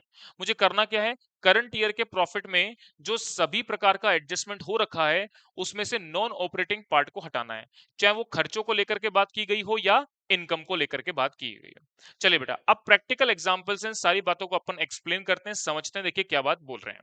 देखिएगा, देखिए एक क्वेश्चन है कि balance sheet of ABC company limited as at the end of 2015 and 2016 are given below. यहां पर देखिए इंफॉर्मेशन आपको क्या क्या अवेलेबल है। तो ये आपको बैलेंस शीट दे रखी है जिसमें लायबिलिटी और असेट्स की इंफॉर्मेशन है, और 2015 और 16 की इंफॉर्मेशन है। पहले तो इंफॉर्मेशन पढ़ लेते हैं, फिर इसको सॉल्व करना स्टार्ट करेंगे। देखिए शेयर कैपिटल आपको दे रखी है 1 लाख रुपए की, बढ़कर के कितनी हो गई 1,50,000। शेयर प्रीमियम है 5,000, पहले कुछ भी नहीं था। देखो बेटा, डायरेक्टली आइडेंटिफाइड कई चीजें होती है, मैं बताते जाता हूं। जैसे 1 लाख के शेयर्स पहले थे, 1,50 के हो गए, मतलब 50,000 के नए शेयर्स इशू कर दिए। शेयर्स को इशू करने से पैसा आ गया। शेयर्स जब हमने इशू करे तो वो किस पर करे हैं, प्रीमियम पे करें, तो प्रीमियम का 5,000 रुपए का पैसा और आया है। तो अल्टीमेटली शेयर्स को इशू करने से पैसा कितना आया, टोटल 55,000 रुपए का आया है, 55,000। 50,000 शेयर इशू करने से 5,000 आपके प्रीमियम पे आए हैं, तो टोटल 55,000 का पेमेंट आया है। जनरल रिजर्व, 50,000 का रिजर्व था, 60,000 का रिजर्व हो गया, तो 10,000 का रिजर्व बढ़ गया, ठीक है। Profit and loss account, last year का प्रॉफिट इतना, करंट ईयर का इतना। डिबेंचर आपको दे रखे हैं 70 के 50 के, मतलब 20,000 के डिबेंचर का रिडम्पशन कर दिया गया है, उनका पेमेंट कर दिया गया है। इसके बाद आगे बढ़ेंगे। Provision for depreciation on plant, plant and machinery पर डेप्रिसिएशन आपने जो प्रोविजन बना रखा है उसका बैलेंस दे रखा है। Provision for depreciation on furniture आपको दे रखा है। इसी प्रकार से प्रोविजन फॉर टैक्स और प्रोविजन फॉर टैक्स और सन्ड्री क्रेडिटर की इंफॉर्मेशन भी आपको अवेलेबल है। देखो बेटा, एक छोटी सी बात मैं आपको बताता हूं, बहुत ध्यान से मेरी बात को सुनना। पहले एक बार क्वेश्चन को पढ़ लेते हैं, फिर मैं आपको ये बात एक्सप्लेन करता हूं, जो कि प्रोविजन फॉर टैक्स और प्रपोज डिविडेंड को लेकर के बड़ी सिंपल बात आपको ध्यान में रखनी है, मैं भी बताऊंगा आपको। पहले एक बार क्वेश्चन को पूरा पढ़ लेते हैं, देखिएगा। ये तो बता दी मैंने लायबिलिटी साइड। अब बात करते हैं अपन असेट साइड की। असेट साइड आपको फ्री होल्ड लैंड दे रखी है 1 लाख 1 लाख। देखिए लैंड पहले भी 1 लाख की थी, अभी भी 1 लाख की है, कोई चेंज नहीं हुआ है। इसके बाद मैं बात करता हूं प्लांट एंड कॉस्ट, 1 4 की थी, 1 की रह गई। फर्नीचर 7 का था, 9 का हो गया।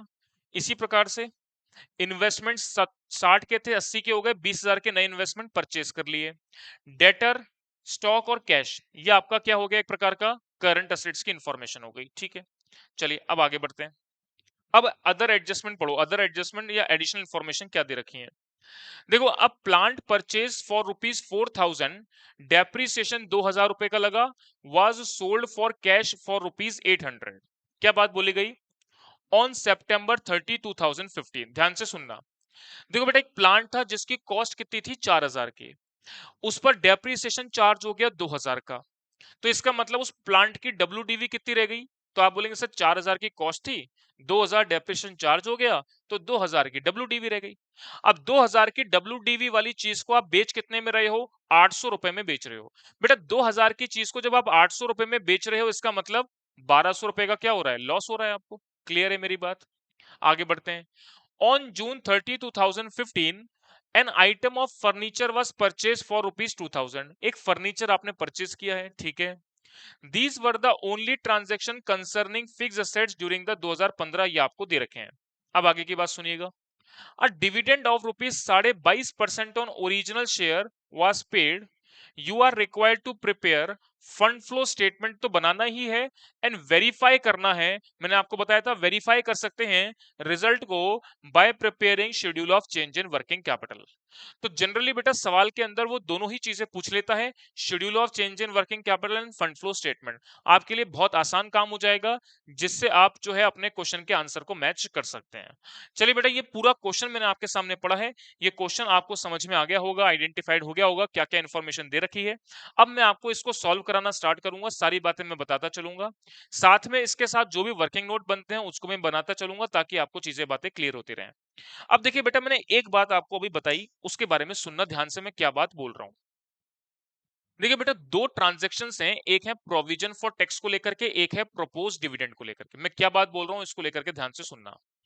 देखिए जब भी आपके पास प्रोविजन फॉर टैक्स या प्रपोज डिविडेंड की इंफॉर्मेशन अगर आपको बेटा करंट लायबिलिटी के साइड या फिर लायबिलिटी साइड दे रखी है और इसके रिगार्डिंग कोई भी एडिशनल इंफॉर्मेशन अवेलेबल नहीं है, क्या बोला मैंने, प्रोविजन फॉर टैक्स या प्रपोज डिविडेंड की कोई इंफॉर्मेशन यहां पर अवेलेबल है और उसकी कोई एडिशनल इंफॉर्मेशन अवेलेबल नहीं है। एडिशनल इंफॉर्मेशन कैसी होगी कि करंट ईयर में कितना डिविडेंड पे किया या टैक्स पे किया, कोई नहीं दे रखी इंफॉर्मेशन। तो देखो बेटा इसको आपको ट्रीटमेंट कैसे करना है मैं बता देता हूं। जैसे मैंने क्या बोला, प्रोविजन फॉर टैक्स दे रखा है, इसको लेकर के समझ लो कि साहब 20,000 और 30,000, इसका मतलब आप इसको कैसे पढ़ोगे ध्यान से सुनना। इसको पढ़ने का तरीका है कि लास्ट ईयर का जो 20,000 का टैक्स है उसका पेमेंट आप करंट ईयर में करोगे और करंट ईयर का प्रोविजन जो है वो ड्यूरिंग द ईयर बनाओगे।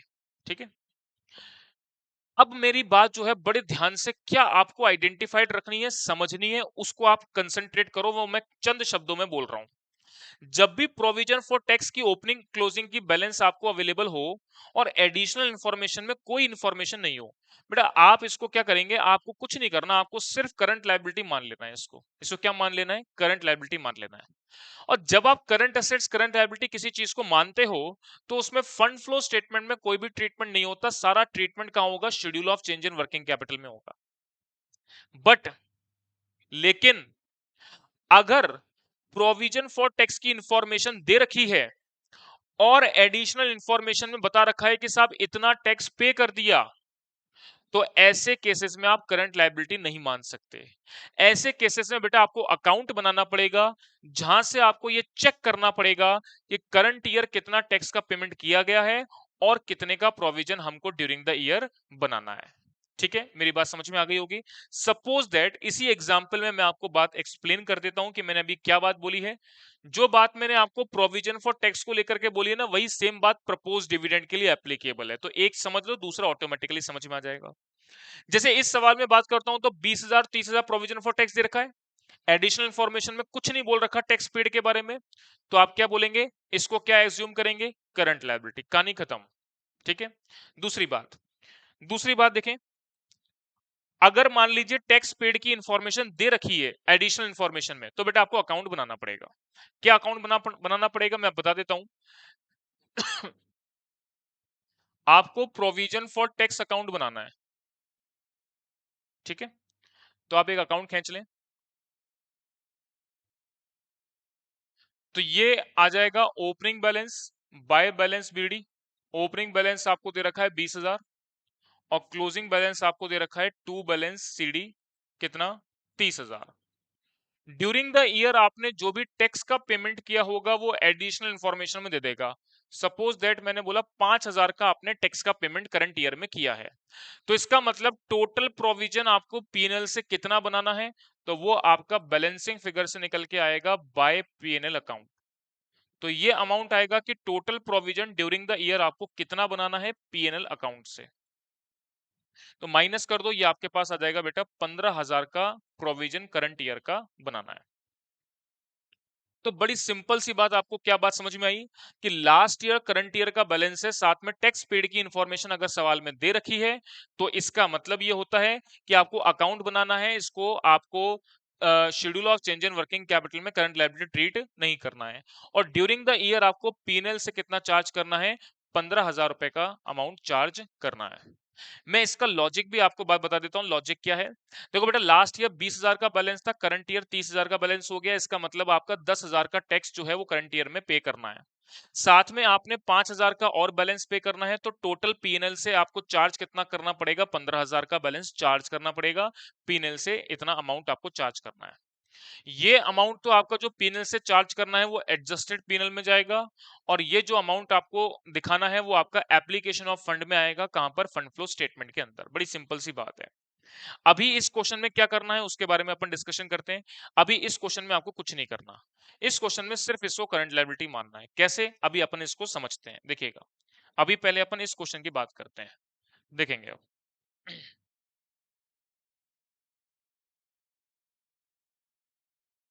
चलिए, अब मैं आपको ये क्वेश्चन पूरा समझा रहा हूं, तो इस क्वेश्चन को आप ध्यान से समझेंगे। अब देखिएगा,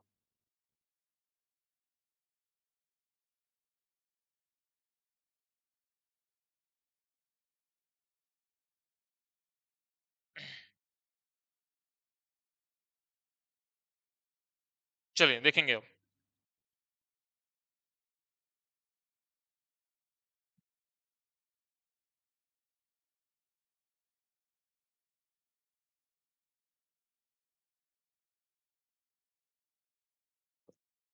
हाँ जी, चलिए बेटा, अब स्टार्ट करते हैं इस क्वेश्चन को करना, ध्यान से सुनेंगे,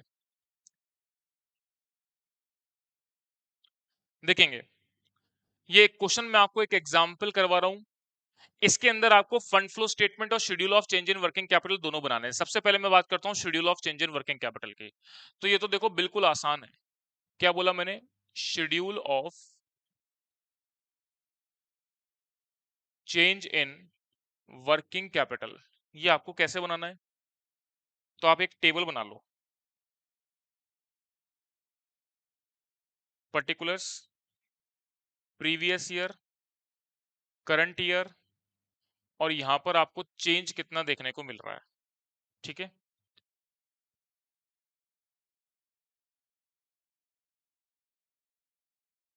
देखिएगा, ये एक कॉलम हो गया आपका पर्टिकुलर का।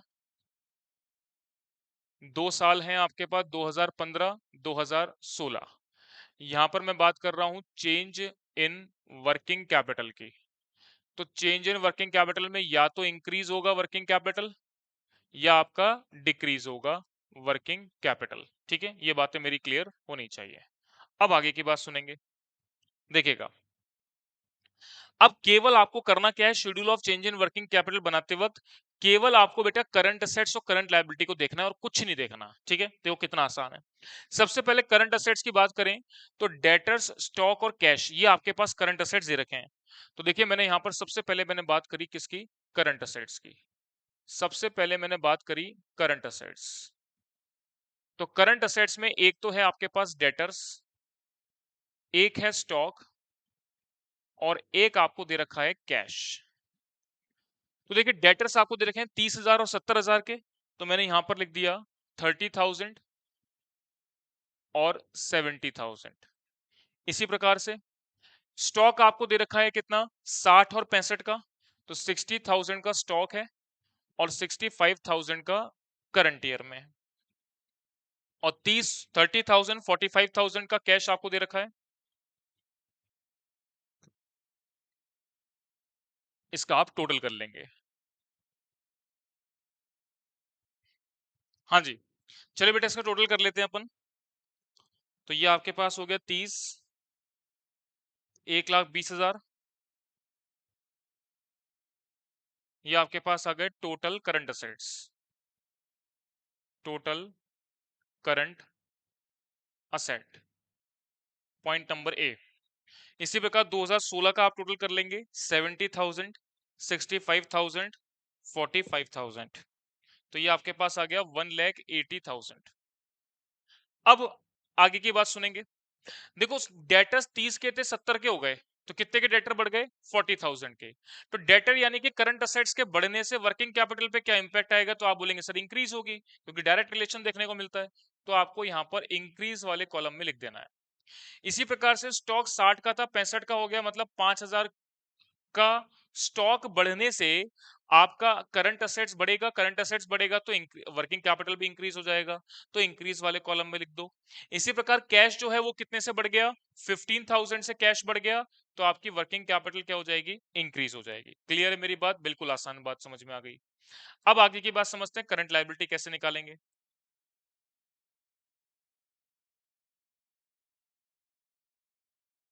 देखिएगा, सेकंड में बात कर रहा हूं करंट लायबिलिटी की, सेकंड में बात कर रहा हूं करंट लायबिलिटी की। देखिएगा, करंट लायबिलिटी की अगर मैं बात करूं तो यहां पर करंट लायबिलिटी किस किस को मानना है। तो देखिए अगर मैं बात करूं तो प्रोविजन फॉर टैक्स और सन्ड्री क्रेडिटर्स, सन्ड्री क्रेडिटर तो मानना ही है।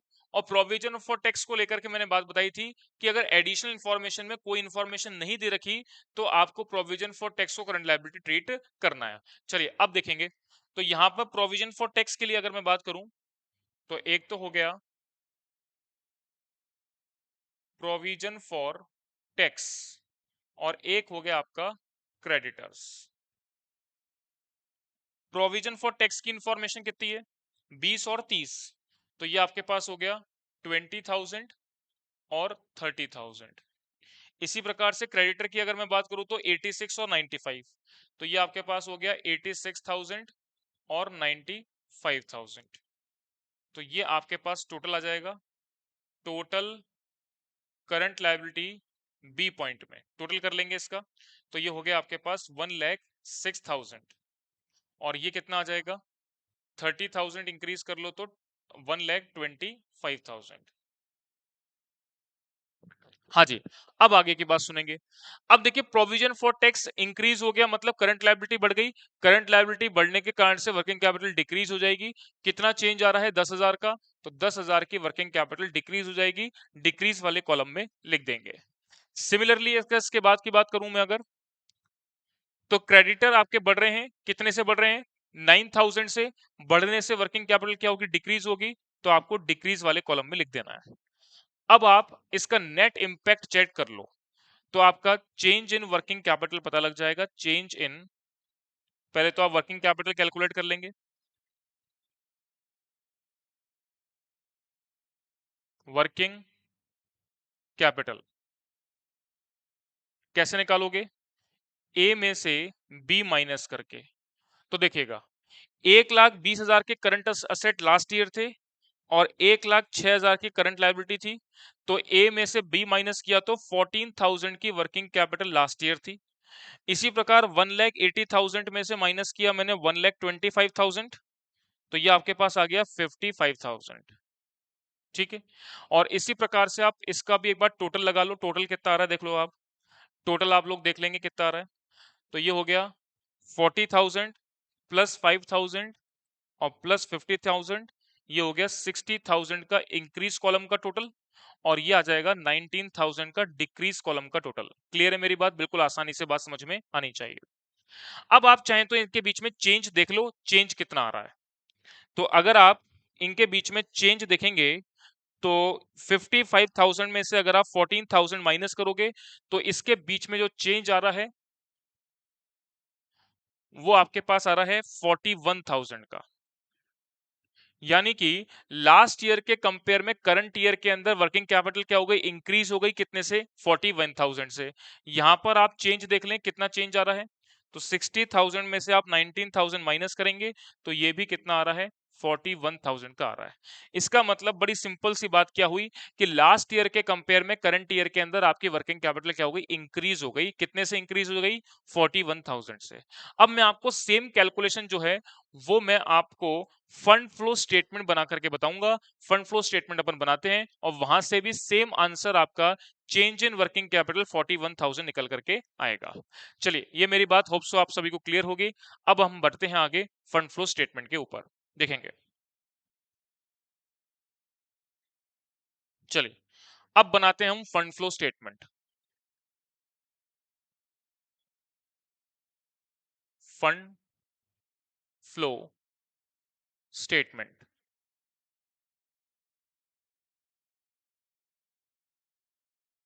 चलिए एक टेबल बना लेंगे अपन।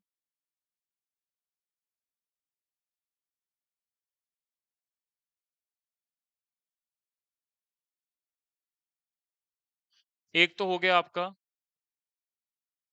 अकाउंट बना लिया हमने सोर्स ऑफ फंड का, और एक बना दिया हमने एप्लीकेशन ऑफ फंड का।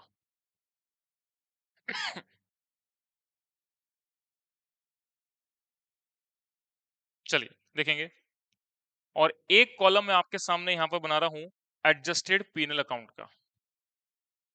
एक कॉलम मैं आपके सामने बना रहा हूं एडजस्टेड पीनल अकाउंट का।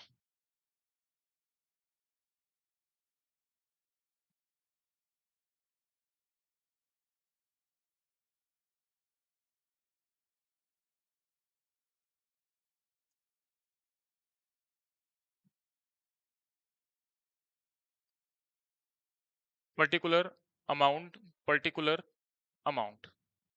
चलिए ये दो स्टेटमेंट बेसिकली हम लोगों को बनाने हैं। और अब मैं जो जो ट्रांजैक्शन होता जाएगा उसको मैं यहां पर पुट करता जाऊंगा। इसके साथ साथ जो भी वर्किंग नोट बनाने की जरूरत पड़ेगी उस वर्किंग नोट को भी अपन देखते चले जाएंगे। चलिए एक एक ट्रांजैक्शन को पढ़ते हैं।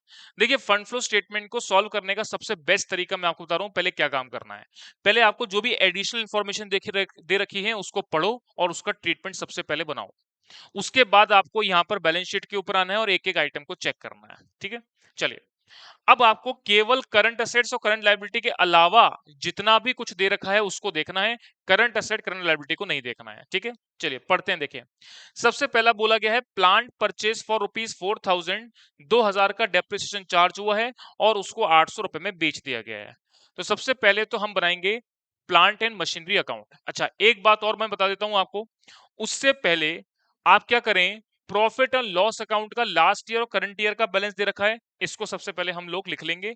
तो मैंने यहां पर लिख दिया बाय बैलेंस बीडी कितना 10,000, और करंट ईयर का बैलेंस लिख दिया to balance CD 17,000।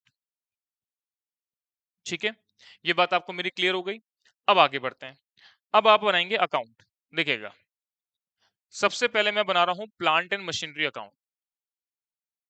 Plant and machinery account.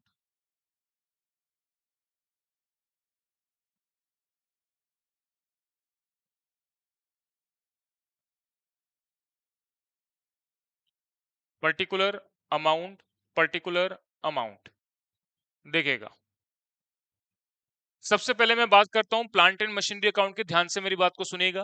देखिए प्लांट एंड मशीनरी जो है असेट है, असेट का ओपनिंग बैलेंस क्या होता है? Debit balance. तो डेबिट बैलेंस होगा तो मैंने इसको लिख दिया टू बैलेंस बीडी। कितना दे रखा है?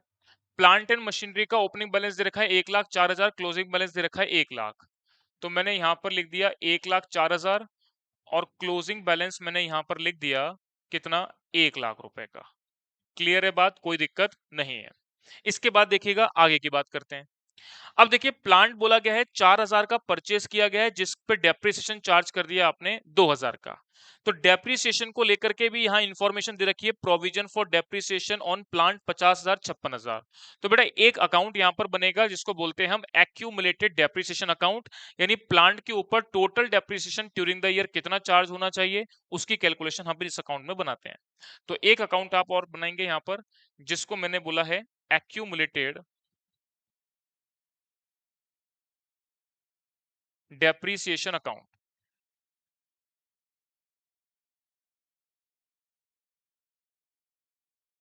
चलिए देखेंगे एक्यूमुलेटेड डेप्रिसिएशन अकाउंट कैसे बनाएंगे।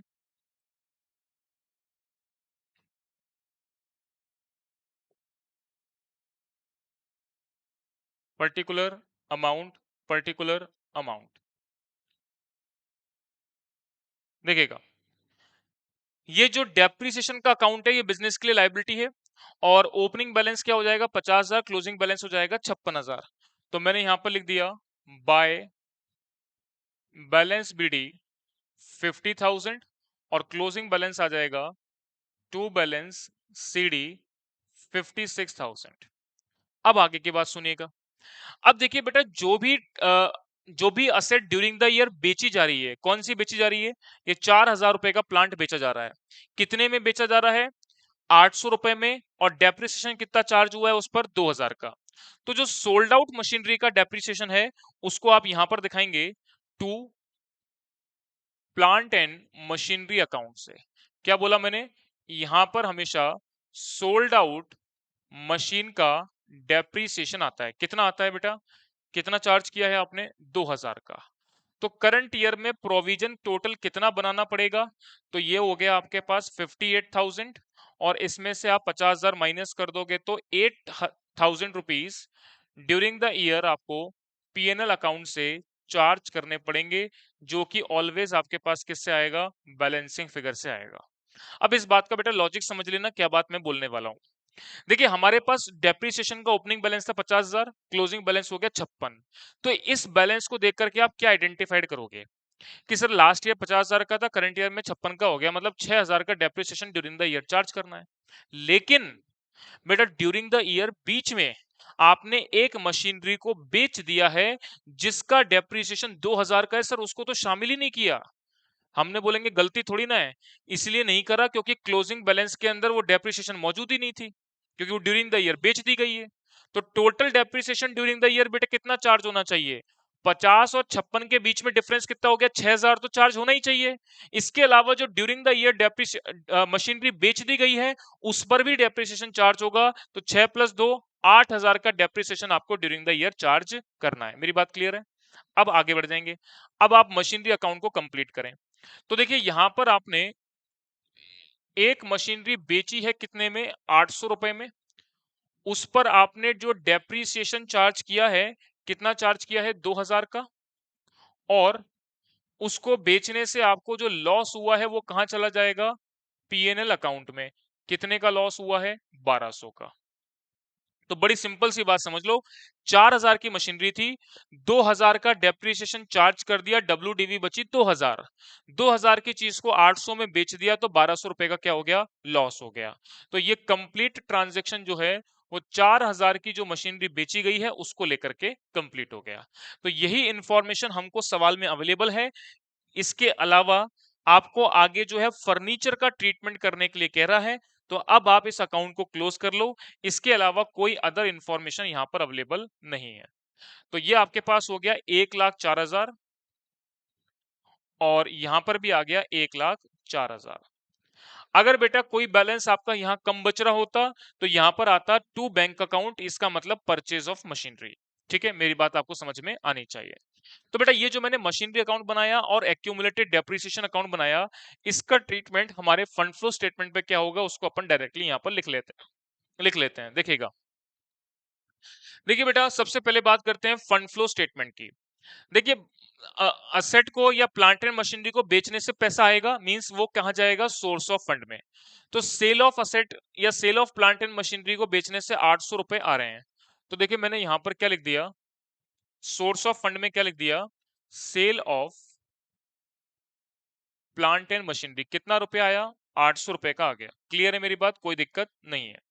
इसके अलावा डेप्रीसिएशन आपका नॉन ऑपरेटिंग एक्टिविटी का पार्ट है, तो ये एडजस्टेड पीएनएल में जाएगा। और कितना total depreciation during the year charge किया है आपने, 8,000 रुपए का चार्ज किया है, एक तो ये अमाउंट आएगा। इसके अलावा उस प्लांट एंड मशीनरी को बेचने से आपको बेटा लॉस भी हुआ है 1200 रुपए का, तो ये 1200 रुपए आएगा। एक सवाल बच्चों के दिमाग में बनता है, सर ये डेप्रिसिएशन 2000 नहीं आएगा क्या? बेटा ये 2000 का जो डेप्रिसिएशन है वो इसमें शामिल तो कर लिया मैंने, अब बार बार थोड़ी ना शामिल करेंगे। 6000 तो ये डिफरेंस था, 2000 ये था, तभी तो ये अकाउंट बनाया। तो ये 8000 का टोटल डेप्रिसिएशन हो गया। अब इसको अपन दिखा देंगे, चलो अब इसको दिखा देते हैं कि total depreciation during the year आप कितना चार्ज करोगे। तो बेटा यहां पर दिखा दिया, to depreciation on plant and machinery कितना चार्ज करोगे आप, 8,000 रुपए का। इसके अलावा to loss on sale of plant and machinery, plant and machinery को बेचने से लॉस कितना हुआ है, तो आपको दे रखा है बेटा 1200 रुपए का लॉस हो गया। तो ये बेटा कंप्लीट ट्रांजैक्शन मैंने यहां पर दिखा दिए हैं, जो भी हमने ये अकाउंट बनाया उससे रिलेटेड आपके जो थे। चलिए अब आते हैं हम नए एडजस्टमेंट के ऊपर, उसका क्या ट्रीटमेंट होगा उसको अपन देखते हैं। देखिएगा इसके बाद, देखिए बेटा मैं आगे की बात करता हूं। इसके बाद बोला गया है an item of furniture was purchase for ₹2000। इसके अलावा और कोई ट्रांजैक्शन नहीं दे रखा। तो चलिए फर्नीचर को लेकर के अपन अकाउंट बना लेते हैं। देखिए बेटा जो भी आपको एडिशनल इंफॉर्मेशन में इंफॉर्मेशन दे रखी हो ना, सबसे सिंपल और आसान तरीका क्या है, आप उसका अकाउंट बना लो, आपको सारी पिक्चर क्लियर हो जाएगी। तो मैं यहां पर अकाउंट बना रहा हूं, कौन सा, फर्नीचर का अकाउंट। तो देखिए बेटा मैंने यहां पर अकाउंट बना दिया, फर्नीचर अकाउंट। चलिए देखेंगे अब।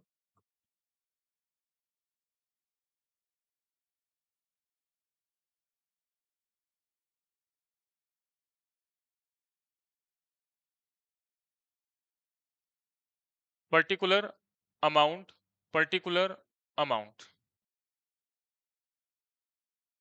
हाँ जी।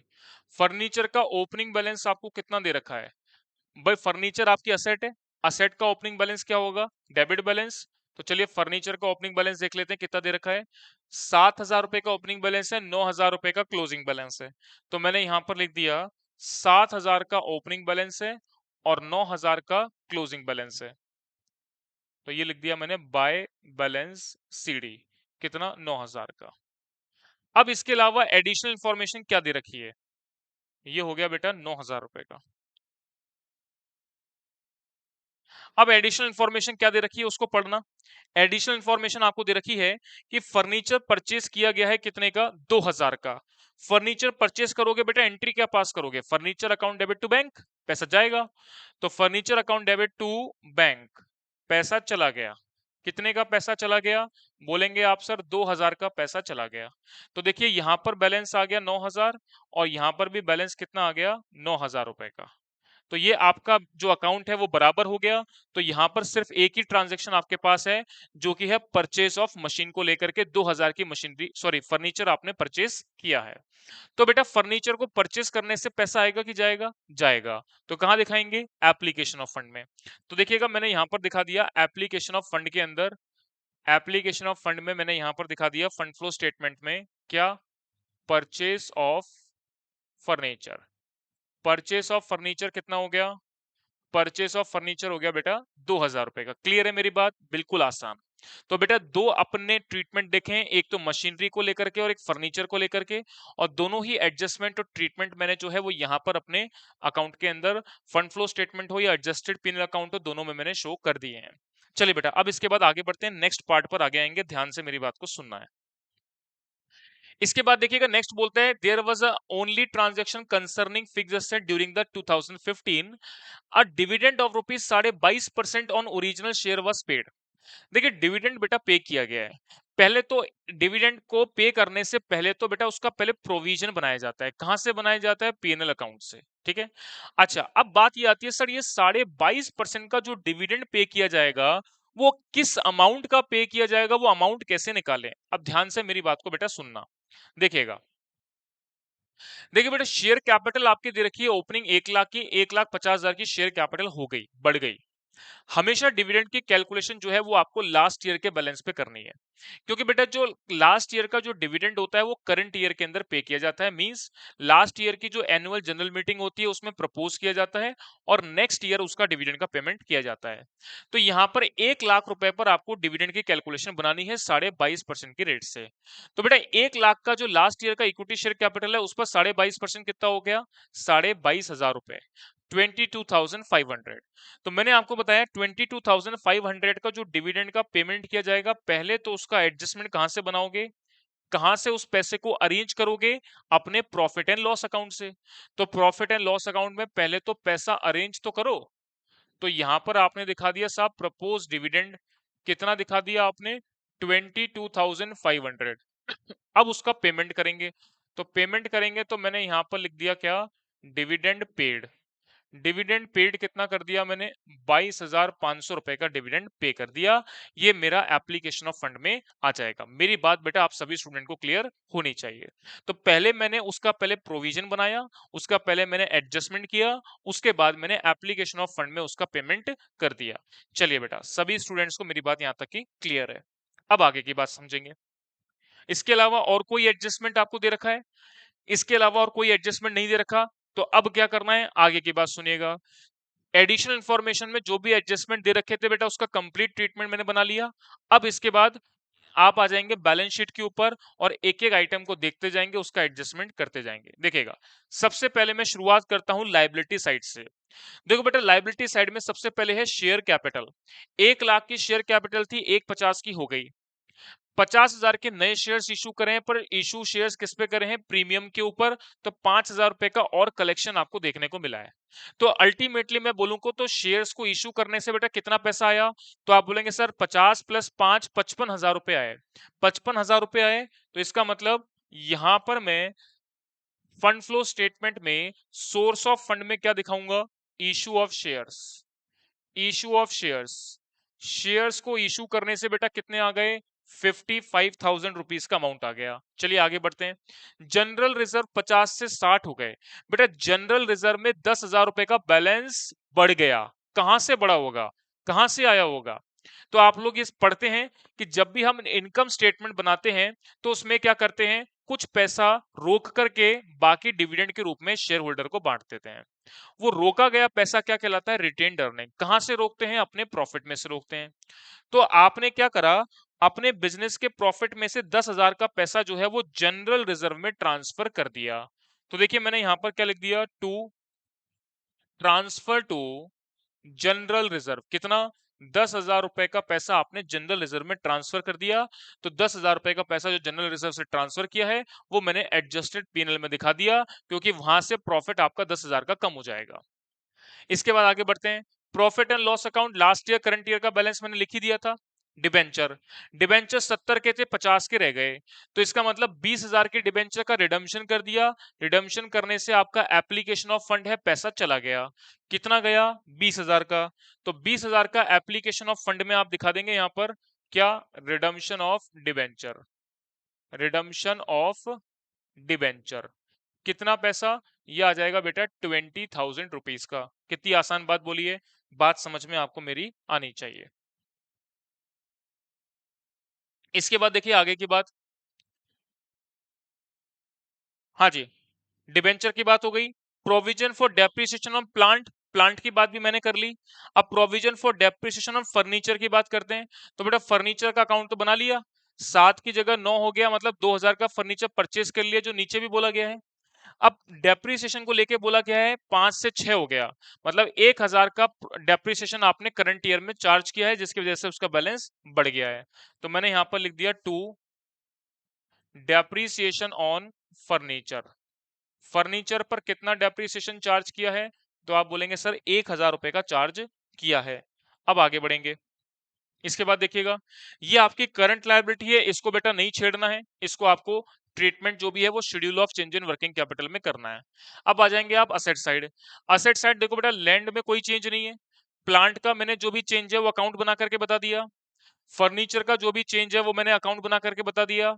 आगे बढ़ते हैं। इन्वेस्टमेंट, इन्वेस्टमेंट बेटा 60 से 80 हो गए, 60,000 के इन्वेस्टमेंट कर रखे थे, 80 हो गए बढ़ करके, तो आपने इन्वेस्टमेंट क्या कर लिए, परचेज कर लिए, नए इन्वेस्टमेंट कर दिए आपने। तो इन्वेस्टमेंट परचेज करने से पैसा आएगा कि जाएगा? तो आप बोलेंगे सर जाएगा। तो परचेस ऑफ इन्वेस्टमेंट करने से पैसा जाएगा, तो एप्लीकेशन ऑफ फंड में आ जाएगा क्या, परचेस ऑफ इन्वेस्टमेंट। कितना आ जाएगा, 20,000 रुपए का परचेज ऑफ इन्वेस्टमेंट आ जाएगा। मेरी बात क्लियर होनी चाहिए। इसके अलावा बेटा डेटर स्टॉक कैश ये सब क्या है, करंट असेट्स, इसको आपको नहीं देखना है। तो यहां तक आपका जो है वो कंप्लीट अकाउंट बन जाते हैं। अब आप ये चेक कर लो कि कुछ रह तो नहीं गया, सारी चीजें मैंने यहां पर कंप्लीट कर ली है। और अब आप क्या करेंगे, अब आप इस अकाउंट को क्लोज करो, एडजस्टेड पीएनएल अकाउंट को देखो, फंड फ्रॉम ऑपरेशन हुआ या फंड यूज्ड इन ऑपरेशन हुआ है। तो देखिएगा 8,000 टोटल कर लेंगे इसका, plus 1,200, plus 22,500, plus 10,000, plus 1,000, plus 17,000। तो ये बेटा आपके पास आ गया 59,700, और इसमें से आप माइनस कर दोगे 10,000, तो ये आपके पास आ जाएगा by fund from operation balancing figure से कितना आ जाएगा, 49,700। तो ये आपके पास बेटा आ गया 49,700 का फंड फ्रॉम ऑपरेशन आ गया है। ये मेरी बात बेटा आप लोगों को क्लियर होनी चाहिए, बात समझ में आनी चाहिए। अब देखिए बेटा ये 49,700 जो फंड फ्रॉम ऑपरेशन आया है, इसका मतलब बिजनेस की ऑपरेटिंग एक्टिविटी से फंड जनरेट हुआ है, सोर्स ऑफ फंड में आएगा कितना, 49,700 ये आ जाएगा fund from operation, fund from operation. अब आप बेटा चेक कर लो कि वर्किंग कैपिटल इंक्रीज हो रही है कि डिक्रीज हो रही है, इसको अब आप चेक कर लेंगे। देखिएगा टोटल कर लें, 800 प्लस 55,000 और प्लस 49,700, तो ये आपके पास आ रहा है 1,05,500 रुपए। और इसमें से बेटा आपने माइनस कर दिया 2,000, माइनस 22,500, माइनस 20,000 और माइनस का 20,000, तो ये आपके पास आ रहा है 41,000। और यही बेटा आपके पास आ रहा था इंक्रीज इन वर्किंग कैपिटल के रूप में 41,000, जो कि यहां पर भी आपका क्रॉस वेरीफाइड हो जाता है। तो ये हो गया इंक्रीज इन वर्किंग कैपिटल, ये आपका जो है वो आंसर हो गया है। ये बात आप मेरी ध्यान से समझ लेंगे, ये इंक्रीज इन वर्किंग कैपिटल आ गया। ये बात बेटा आप लोगों को मेरी क्लियर होनी चाहिए, बात समझ में आनी चाहिए। देख लेंगे, चलिए। तो यहां तक की बात आप सभी स्टूडेंट को मेरी क्लियर होनी चाहिए। तो फंड फ्लो स्टेटमेंट का जो भी मैंने आपको आज के क्लास के अंदर इस मैराथन के अंदर बातें करी, वो होप सो आप सभी लोगों को क्लियर होंगी। और इसके बाद में और भी बहुत सारे चैप्टर्स और अलग अलग चैप्टर जितने भी हैं उनकी मैराथन आपके पास धीरे धीरे लाता रहूंगा, तो आप लोग पढ़ते रहें। और कोई भी दिक्कत या डाउट आपको आता है तो कमेंट सेक्शन में आप लिख सकते हैं। इसके अलावा जो डिस्क्रिप्शन बॉक्स में दिया गया नंबर है उसको आप कांटेक्ट कर सकते हैं, उसमें पूछ सकते हैं, आपको जरूर से उस पर रिप्लाई मिलेगा आपकी कोई भी क्वेरी है तो।